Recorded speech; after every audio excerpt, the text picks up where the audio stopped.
Hey y'all, welcome to the channel. Today we're checking out how to piss off the English. Hey there, fellow travelers. Mark here with Walter's World, and today we're in Chester, England, and today we're going to talk about some of the kind of faux pas or traveler faux pas that travelers do when they travel to England that might upset the locals, okay? Because we don't want to upset the locals when we're here because the English are super awesome to tourists when they come here. No, we do. That's part of the fun of traveling. First of all, where the hell is Chester, England? Show it to me on a map. There it is. There's a bridge there. Wow. Oh, he's up over by Liverpool and Manchester. Right, Walter, give me the secrets to angering the English. I can make some predictions. First of all, if I really wanted to piss off English people, I would call them Irish. I'd be like, "You're Irish, aren't you? You sound Irish." I would praise Napoleon.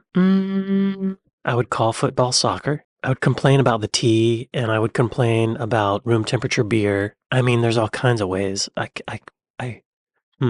Probably something about colonialism. There's something in there. I don't know. Let's see what Walter says. Tell me, Walter. Give me the secrets. We don't want to upset the locals when we're here because the English are super awesome to tourists when they come here. Okay. So be awesome to them, all right? And the first thing the tourists sometimes upset the locals with, and it might be different in your country than here, that's queue jumping. You know, jumping the line, skipping the line. Right. In England, queue culture is a thing. You follow the line. You get behind the person behind you and you wait your turn. Right. Whether you're getting on the tube, the train, at a store, the shop, the post office, wherever, it's always a nice queue waiting in line and no one complains about it. If you try to do the bum rush thing to get on the trains or get into shops and stuff like that, don't be surprised if someone says, "Excuse me, sir," because that's not something that happens here, okay? So make sure you're staying in line. And there's certain people, certain tourists, we know who you are, okay? Make sure you're not queue jumping. I could see how this would anger an English person. This angers me a little bit when people do it here. It happens quite a lot. Sometimes there'll be one line and then people don't feel like waiting in line, so they'll start another line, and then they're at the head of that second line. It's annoying. I've probably told this story before on this channel, but I'm going to tell it again. I lived in New York for a little while, and I remember after living there for maybe 2 months, not very long, I was in line to go through the turnstile to get on the subway, and there were people in front of me. They put their ticket in and they walked through the thing, and then I came up and I was about to put my ticket in, and this old guy rushed up and he put his in and he went on through, and I was like, "Hey man, there's a line here." And he looked at me and he goes, "How long have you lived in New York?" And I felt so stupid. There's no line for the subway train in New York. You just go. That would drive English people nuts. Anyway, what else? Another thing to guarantee to upset a local, and this isn't really a tourist thing that tourists do, but something that's guaranteed to upset the locals, it's just 2 words: engineering work. Or maybe you might hear this: replacement bus service, or industrial action. Look, anything that makes public transportation not work right, that will annoy the English. Because it might be that, hey, we are working on the train lines, or this service is not happening right now. And that's one of those things that you can literally see the kind of disappointment come over their faces when you hear the words engineering work. And you're like, oh, replacement bus service. Wonderful. That's an easy one. All you got to do is make up some signs and post them around. Make a lot of English people unhappy. One time, I shouldn't tell this story. When I was in college, me and my friends made fake signs. Okay, I can't tell this story. No, okay, I'm going to tell this story. It's been a long time since this happened, so I don't think I can get in trouble for it. But when I was in college, there was a band camp for high school kids that would happen at the School of Music at my college. And one day, me and a couple friends printed up some signs that said, no camp today, and we put it on the front doors of the School of Music. And apparently a lot of kids turned around and went home. And it caused a lot of trouble for the camp. Anyway, it made us laugh. But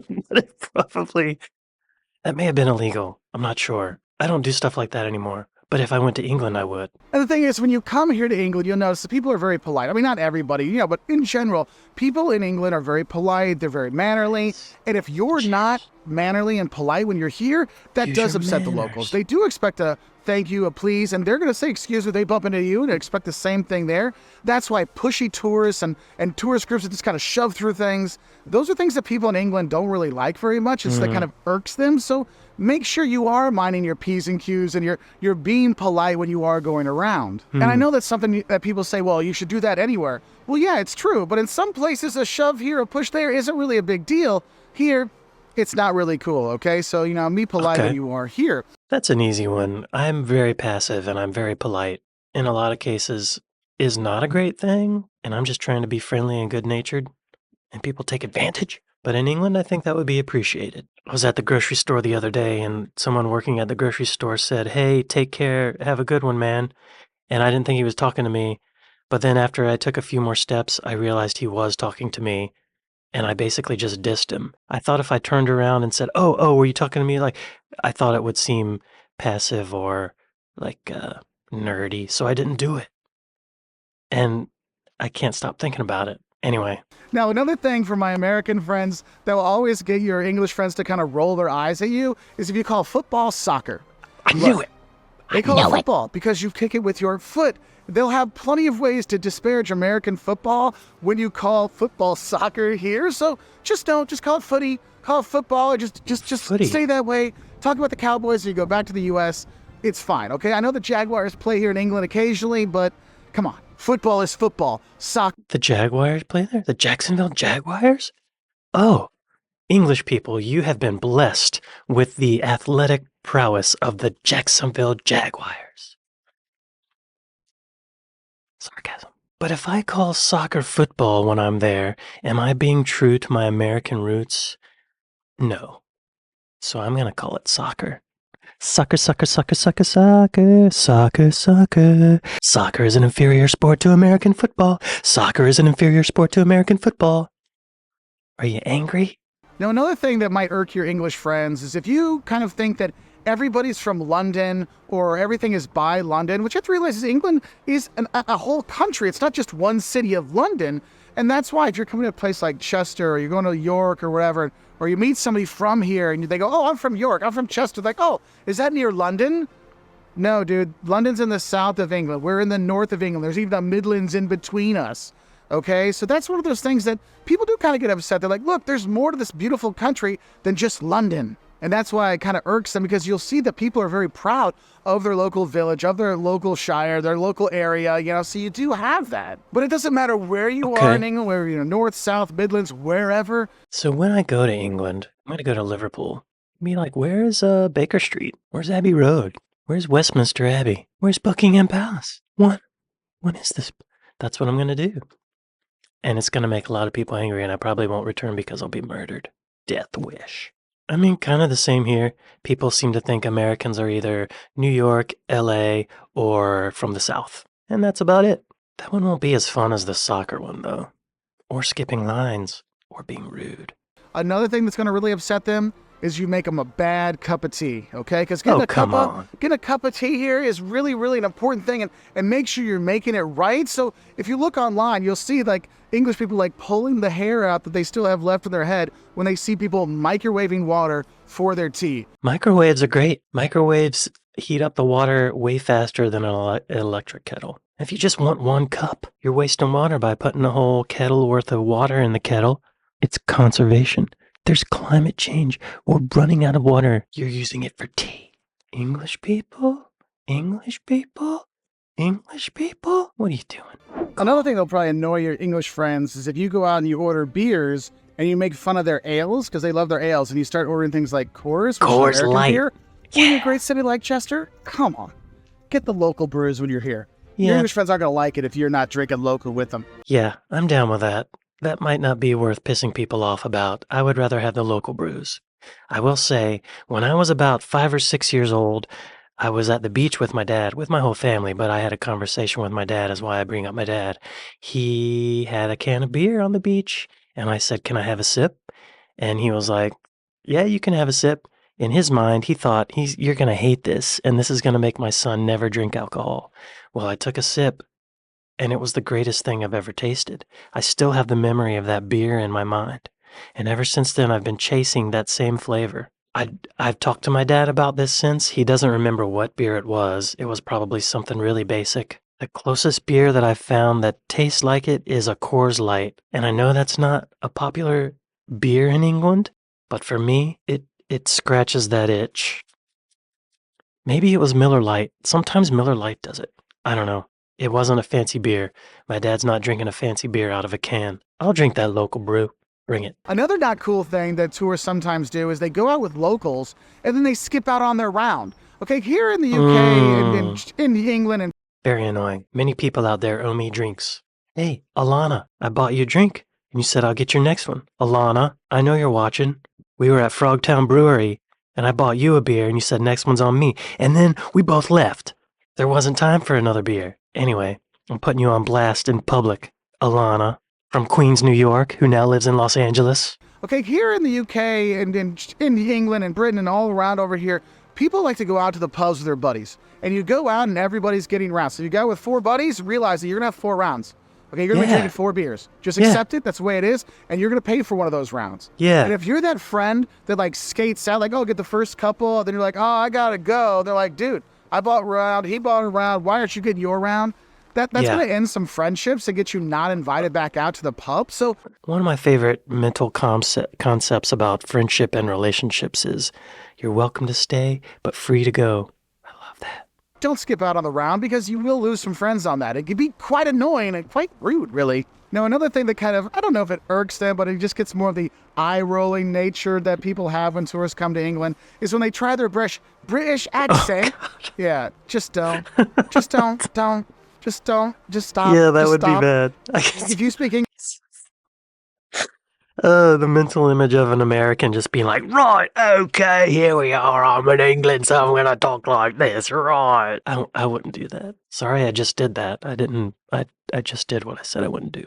Oh well. if you speak English how you speak English. When you try to copy the accent, and I know people, they go to Texas and they go to the south of the U.S. to try to mock the accent and imitate the accent, and they just end up looking like a fool. Here, it's the same thing. Now, I will tell you this. The people here in England, they'll never tell you that anything you do here will upset them or annoy them because that's not how they are. But it's one of those things that you probably want to know so you don't look a fool. Now, another thing I think is important is when you come here to England, there's very much, it's not always prim and proper. There's some prim and properness. There's some etiquette out there. And I think one of the etiquette things that some tourists don't realize is you always want to leave a little space.